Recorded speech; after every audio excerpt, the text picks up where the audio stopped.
Were there any moments early on where you thought, "Hey, maybe this isn't for me," or have you always felt like you could see clearly that this is something you wanna do come hell or high Music water? in general or what? But I guess so let's take it Because that's a really to a good question. two-part question because I am interested in both answers. So I feel like I can, almost assume that you've, f just from starting at such a young age that it's something you've always had a Yeah. clear identity of, but Yeah. I'm also curious, you have felt like an imposter at any point in this? And Oh, which type of it seems like some of the biggest names in music fight with yeah. this. So when I was starting, going into production engineering just off the bat was terrifying to me. I was a singer and I had no idea about anything in the technical side. It did not interest me in the beginning. Like I was just like, no, I remember doing an intro class we had to take. It was called MTech at Berkeley. It was like the first like music technology class that you had to take. And Mhm. my friend would do my projects for me. I was just a singer. Like, and I was studying music business because I wanted to be able to either manage myself or others, help people, protect them. But the technology side, I was like, I don't know.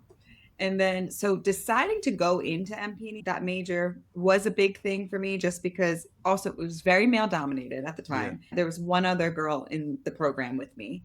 And then, two, you had to be accepted into the majors. You couldn't just declare it. So you had to submit like portfolio and there were interview process and these things. And so it was really scary because it was a lot of men who were like, oh, I've been doing this forever. And I'm like, I know nothing.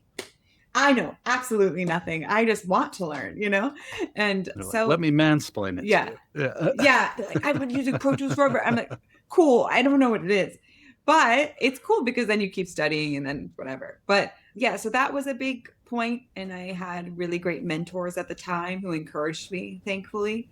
And then I think that we get to a point as we age and we set our goals, right? So when I was starting my career, I would set my goals. I'd be like, okay, this is where I want to be in 10 years. What does that mean for 5 years? Three, two, one, and break my big goals down into smaller goals. So now I'm at the point where I did my first 10-year plan. I graduated Berkeley 10 years ago and I've achieved what I set out to achieve. So now the next 10 years for me is it's figuring out, okay, great. What do I love about what I've done? What doesn't bring me joy anymore? And that's okay. What brings me joy now? What sparks that same feeling that allowed me to build what I did the last 10 years? Because I think it's just important to follow your gut and joy, and we grow and our brains mature. And so, yeah, so that's why I'm branching out and broadening out a lot these days. Right. Yeah.